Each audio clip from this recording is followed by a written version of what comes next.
والسلام على من كان الذي يوم الشهادة من الملائكة. أما بعد فأعوذ بالله من الشيطان الرجيم. بسم الله الرحمن الرحيم. قال الله تبارك وتعالى في القرآن المجيد: والذين آمنوا أشد حبا لله. صدق الله العظيم. إن الله وملائكته يصلون على النبي يا أيها الذين آمنوا صلوا عليه وسلموا تسليما. الصلاة والسلام عليك يا رسول الله. الصلاة والسلام عليك يا حبيب الله. الصلاة والسلام عليك يا رحمة للعالمين وعلى آلك وأصحابك يا خاتم النبيين. تمام تعریف اللہ اور عزت کے لیے جو تمام عالمین کا پالنے والا ہے. اللہ پاک کی تعریف و توصیف اور حمد و ثنا کو بیان کرنے کے بعد حضور نبی اکرم نور مجسم رسول محتشم اللہ کے پیارے امت کے سہارے رب کے محبوب جانا القلوب منصر مطلوب القلوب والی کون و مقام سیاد لا مقام سید انس و جان بارش تدبین آدم فخر آدم و بنی آدم صاحب علم نشرہ راز دائے ماں اوحا شاہد ماں لقا معصوم آمدہ احمد مصطفیٰ حضرت محمد مصطفیٰ صلی اللہ علیہ وسلم کے حضور ناز میں اپنی عقیدتوں محبتوں اور چاہتوں کا علاج پیش کرنے کے بعد آج مرتبہ برادر محترم رضی علامہ سید محمد شاہ دامن برکات مداریہ اور میرے نبی کے دیوانوں السلام علیکم ورحمۃ اللہ وبرکاتہ. کہنے کے بعد اس پر عمل کرنے کی کوشش کریں. چلے ایک واقعہ سے میں آ گیا ہوں میں سنا دیتا ہوں. ایک جو دیہات کے اندر ایک علامہ صاحب نے تبلیغ کرنے آنا تھا اور ایک دیہاتی کا سادہ سا بندہ تھا. اس کو ایک شخص نے کہا کہ چلو جی ایک عالم دین آئے گی تقریر کریں گے تو ہمارے ساتھ چلو اور اس کی تقریر تو سنو. اس نے کہا ٹھیک ہے ہم آپ کے ساتھ جائیں گے. وہ ساتھ چلے گئے.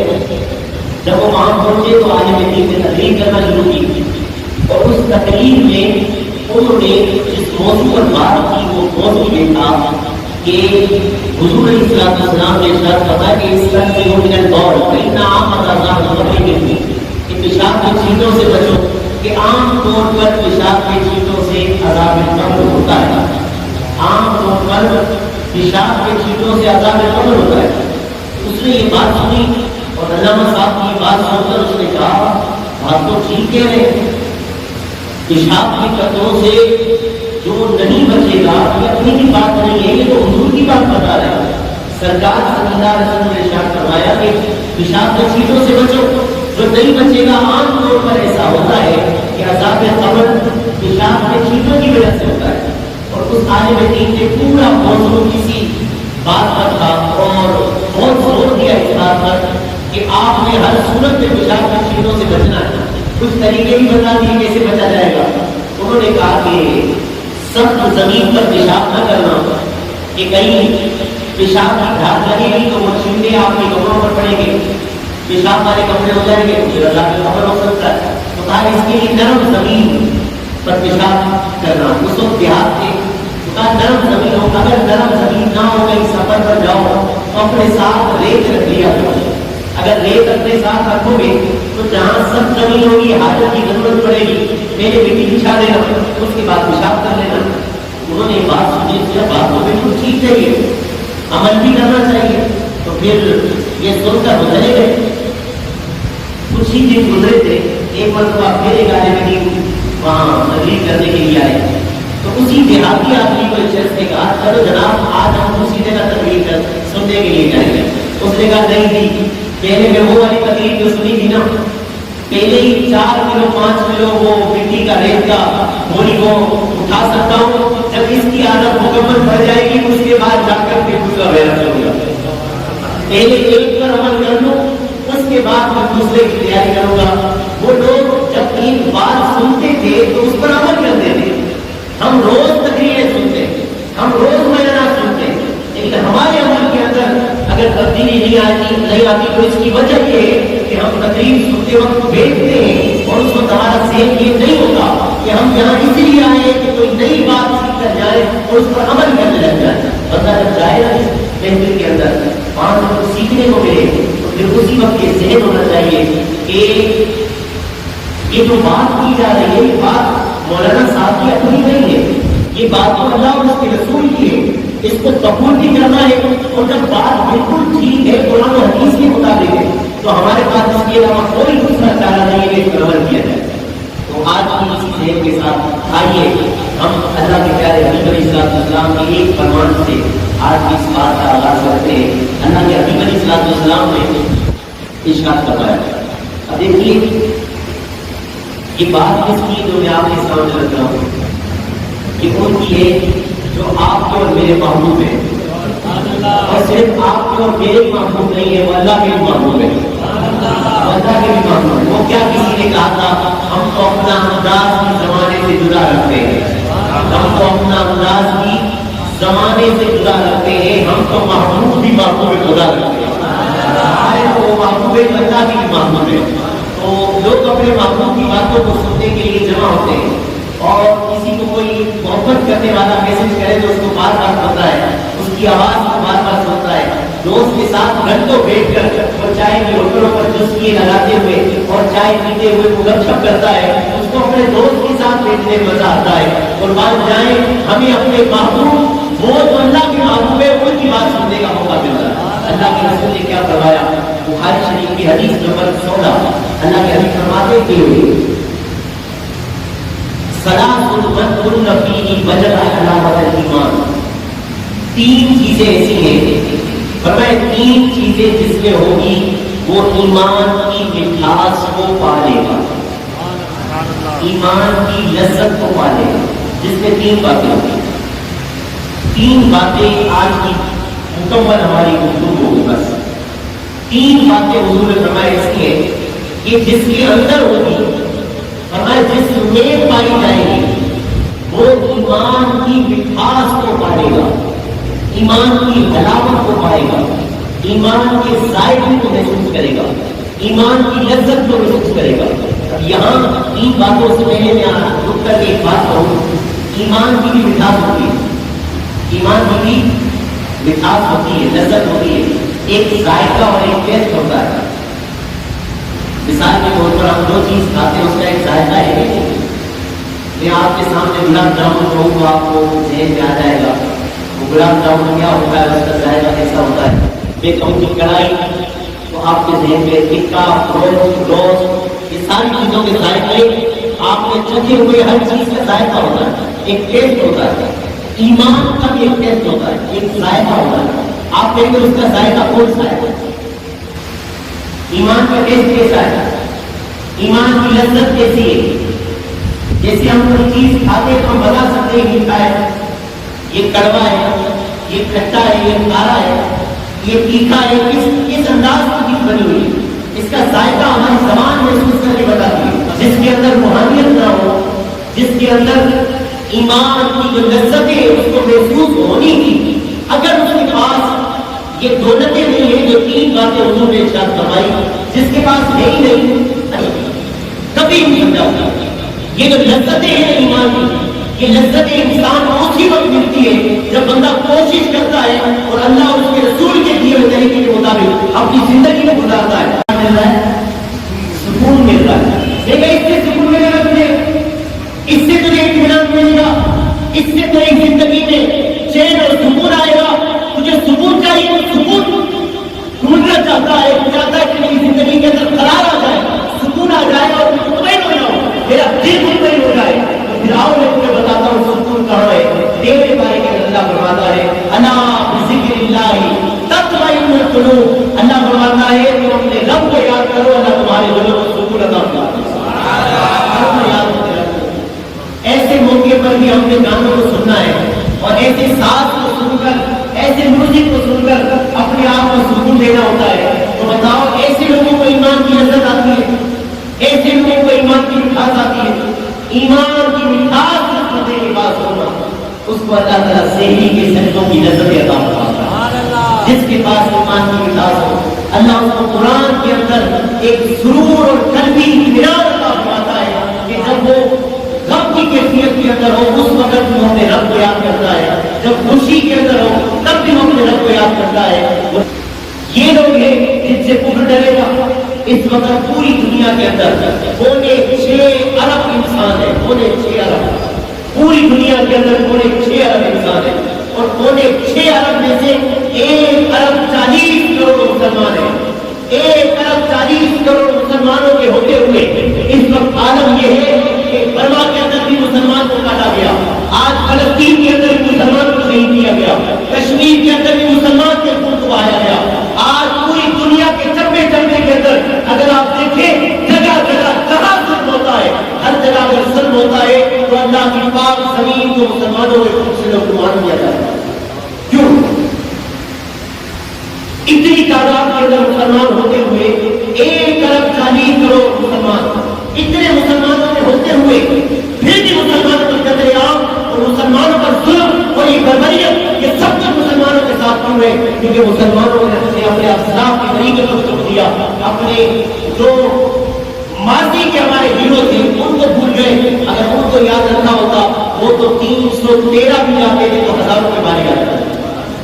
جب یہ محبوب کا موقع تھا حضرت خالد بن ولید، آپ کو حیرت ہوگی سن کر، حیرت ہوگی آج کا جو ماحول چل رہا ہے انٹرنیٹ پر اس کے حوالے سے سنیے. آپ کو سنو دلچسپی کیسے سنتے جو اشارہ سمجھنے کو لگتا ہے. حضرت خالد بن ولید جنگ یرموک کا موقع تھا، کافر آئے، کافر سامنے سے پورا لشکر جرار تیار ہو کر آیا. آپ جانتے کتنا بڑا لشکر تھا؟ 60,000. کتنے؟ 60,000 کا لشکر سامنے سے. ان کے مقابلے میں آپ جانتے ہیں خالد بن ولید کتنے بندے لے کر رہے، کتنا سپاہی تیار کیا، کتنے جنگجو تیار کیے. 60,000 کا مقابلہ کرنے کے لیے حضرت خالد بن ولید اپنے ساتھ صرف 60 بندے لے کر گئے. کتنے؟ 60 بندے. اور وہ 60 بندے 60,000 سے مقابلہ کرنے کے لیے جب جاتے ہیں ان کے 5,000 لوگوں کو مارتے ہیں. 5,000 لوگوں کو 60 بندوں نے مارا اور ہمارے مسلمان صرف 10 شہید ہوئے، 50 غازی بنے اور 5,000 کافروں کو جہنم حاصل کیا اور پھر اس میں سے 50,000 کا 55,000 کا پھر بھاگ گیا. یہ تھے مسلمان، یہ تھے ہمارے لیڈر، یہ وہ لوگ تھے جن کے دلوں کے اندر اللہ اور اس کے رسول کی محبت وسیع ہے. یہ نمبر 16 اللہ کے حبیب علیہ السلام نے فرمایا من كن فيه ثلاث من كن فيه وجد حلاوة الإيمان. جس کے اندر 3 باتیں ہوں گی حضور فرماتے ہیں کہ وہ ایمان کی مٹھاس کو پائے گا. تو 3 باتیں کون سی ہیں؟ پھر کبھی موقع ملا انشاءاللہ میں 3 باتیں کروں گا. ابھی بات یہ ختم کرتے ہیں. حضور فرماتے ہیں جس کے اندر 3 باتیں ہوں گی اس کو ایمان کی مٹھاس ملتا ہے. وہ 3 باتیں بتا دیتا ہوں لیکن کریں گے پھر کبھی تفصیل کے ساتھ. 3 باتیں کیا ہے؟ پہلی بات یہ کہ اللہ کے حبیب علیہ السلام نے ارشاد فرمایا کہ جو پوری کائنات میں جو مخلوق پوری کائنات سب سے زیادہ وہ ہوں گے تو اللہ اور اس کے رسول کے پاس. اس کے نزدیک 2 ہی ذاتیں، ایک رب کی ذات ہے، ایک رب کے مصطفیٰ کی ذات ہے. یہ دو ذاتیں ہیں، ان سے سب سے زیادہ پیار کرے گا. میری آیت پڑھی تھی والذین آمنوا اشد حبا للہ، جو ایمان والے ہیں ان کی نشانی یہ ہے وہ اللہ سے شدت کے ساتھ پیار کرتے ہیں، بڑی محبت کرتے ہیں اللہ سے، بڑی محبت. اللہ کے احکامات کے آگے، اللہ کی محبت کے آگے ان کے سامنے کوئی بھی نہیں. اللہ کے رسول کی محبت ہے، اللہ کی محبت ہے، اس کے بعد پھر باقی ساری محبتیں نیچے. شدید قسم کی اگر محبت ہے تو کس کے ساتھ ہے؟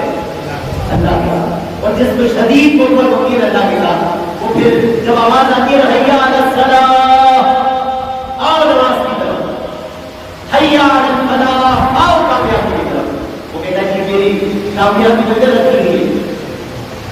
وہ کہتا ہے بلا رہا ہے کوئی، اللہ کی طرف بلا رہا ہے. اور حضور کا انداز کیا تھا؟ سیدہ عائشہ صدیقہ رضی اللہ تعالیٰ عنہا ارشاد فرماتی ہے جب حضور نماز کا وقت ہوتا نا تو حضور ہم سے ایسے جاتے تھے جیسے حضور ہمیں پہچانتا ہی نہیں. حضور کی زوجہ کے لیے ہماری امی جان ہے، حضور کی زوجہ تمام مومنین کی ماں ہے. وہ فرماتی ہے کہ حضور صلی اللہ علیہ وسلم نماز کے وقت ایسے ہم سے دور جاتے اور ایسے نماز کی طرف نکلتے گویا کہ ہمیں جانتے ہی نہیں. یہ محبت نماز کے ساتھ اللہ کے حبیب ساری رات کھڑے ہو کے اللہ کی بات کرتے، پاؤں میں مرم آ جاتے تو صحابہ کے یا رسول اللہ آپ کے پاؤں میں مرم آ جاتے، آپ اتنا نہ کھڑا ہوا کرے. حضور فرماتے ہیں کیا میں رب کا شکر گزار بندہ نہ بن جاؤں؟ وہ تو سرکار ساری رات کھڑے ہو کر اللہ کی عبادت کرے تو کیوں آپ کی بدن کی آزاد ہو رہی ہو اور ہم غفلت کی چادر اوڑھ کر سوئے، تو بتائیے کیا ہم اللہ سے محبت کرنے والے لوگ ہیں؟ اللہ کے رسول سے محبت کرنے والے لوگ ہیں؟ یہ محبت یہ ہے کہ جہاں اللہ اور اس کے رسول کا حکم آ جائے گا یہ سارے حکم دنیا کی محبت ہے پیچھے، حتیٰ کہ ماں باپ کی محبت پیچھے، سب کی محبت کے بعد میں سب سے زیادہ اگر کسی سے محبت ہونی چاہیے تو کس سے ہوگی؟ اللہ. دوسری بات بس جلدی میں زندگی کر دوں. دوسری بات فرمایا کہ جو 3 باتوں میں سے دوسری بات فرمایا کہ وہ جس سے بھی محبت کرے گا، پہلی محبت والا اس کے رسول کے ساتھ، اس کے علاوہ نیچے کے جو لوگ ہیں نا جس سے بھی پیار کرے گا کیا اس کا پیار سے اللہ کے لیے ہوگا. سب سے محبت کس کے لیے ہوگی؟ ابا جی سے محبت کس کے لیے؟ امی جان سے محبت، بھائیوں سے، پڑوسیوں سے، دوستوں سے، کسی سے ملنا، کوئی کام کرنا، للہیت ہوگی اس میں، وہ اللہ کے لیے کرے گا ہر کام. اس کے سارے اعمال وہ صرف اور صرف اپنے رب کے لیے کرے گا. ہر قدم پر وہ سوچے گا کہ میرے اس عمل سے میرا رب راضی ہوگا کہ ناراض ہوگا. بس یہ دوسری چیز، اللہ سے محبت، اس کے رسول سے محبت، اور پھر اس کے بعد جس سے بھی محبت کرے گا کس کے لیے کرے گا؟ اللہ کا. جو کام بھی کرے کس کے لیے کرے گا؟ اللہ کے لیے کرے. جب اللہ کے لیے کرنے والے ہو جائیں گے ہر کام، پھر آپ دیکھنا زندگی میں سکون کے ساتھ ہے. اور یہ ایمان کی خاص آئی ہے جس دن آئے گی اس دن آپ کسی کو یوں نہیں سمجھا کریں گے کہ اس کا ذائقہ ایسا ہے، لذت ایسی ہے، مزہ ایسا ہے. بس آپ جو ٹیسٹ خود محسوس کر رہے ہو گے وہ کمال ہوگا، وہ سب کچھ ہوگا. یہ مزہ آ جائے گا زندگی کا، یقین مزہ آئے گا. یہ کر کے دیکھنا، ہر قدم اٹھانے سے پہلے سوچنا یہ مقام کیوں کر رہا ہوں؟ اللہ کے لیے. اگر اللہ کے لیے تو پھر پڑھتا ہے مفاد کسی سے نہ کرنا، بندے کے لیے نہ کرنا، رب کے لیے. بندوں کی خوشی کے لیے بھی کر سکتے لیکن یہ سب کچھ اس لیے کر رہا ہوں تاکہ میرا رب راضی ہو جائے. بندوں کو بھی کوشش اس لیے کر رہا ہوں تاکہ اللہ راضی ہو. ماں باپ کی خدمت بھی اس لیے کر رہا ہوں تاکہ اللہ کی سب سے ہو. تیسری بات میں بہت کرا ہوں بس بات بتا کر آپ کو ختم کرتا ہوں. تیسری یہ کہ بندہ جب اللہ اس کو ایمان دے دینا، ایمان کے بعد اس کا دوبارہ قبول کے اندر رکھنا، وہ اتنا ناپسند کرتا ہو کہ وہ یہ تو پسند کرتا ہے کہ مجھے آگ میں جلا دیا جائے، لیکن وہ دوبارہ ایمان سے پیچھے لوٹ کر کفر میں جانا پسند نہیں کرتا. چاہتا مجھے جلا دے میرا جسم راک ہوتا ہے یا مصطفیٰ کہتے اور پھر کھلے صلی اللہ کہتے جن کے لیے ساری زندگی طلبے تھے قبر میں حضور آئیں گے. قبر میں جب سرکار آئیں گے نا اللہ اکبر شاید تو نقشہ کھینچ کے سارا سمجھا دیا کہا کہ قبر میں سرکار آئے تو میں قدموں میں گروں گر رشتے بھی اٹھائے تو میں ان سے یوں کہوں اب تو پائے ناز سے میں ایک رشتوں کیوں اٹھوں مر کے پہنچاؤں یہاں اس دلدگاہ کے واسطے میں تو ساری زندگی انہی کا نام لیتا تھا اب مر کر کے اگر کوئی نام فرشتوں اب نام اٹھاؤ ان کے قدموں سے فرشتوں مجھے ان کے قدموں میں لینے دو لیکن حضور جائیں گے نا قبر سے جب حضور جا رہے ہوں گے تو پھر نہ شاعر نے ایک نقشہ کھینچ کے سمجھایا شاعر کہتا ہے جب بندہ حضور کو دیکھے گا اور پھر جب حضور جا رہے ہوں گے اللہ اکبر اس وقت کیا منظر ہوگا کیا سبحانی کڑی ہوگی جب سرکار جا رہے ہوں گے شاید نے پھر ایک نقشہ کھینچا شاید کہتا ہے دل بھی پیاسا نظر بھی پیاسی کیا ہے ایسی بھی جانے کی جلدی جا رہے ہوں گے نا دل بھی پیاسا نظر بھی پیاسی کیا ہے ایسی بھی جانے کی جلدی ذرا جان عالم ابھی جی بھر کے میں نے دیکھا نہیں ہے باخر دعوانا الحمدللہ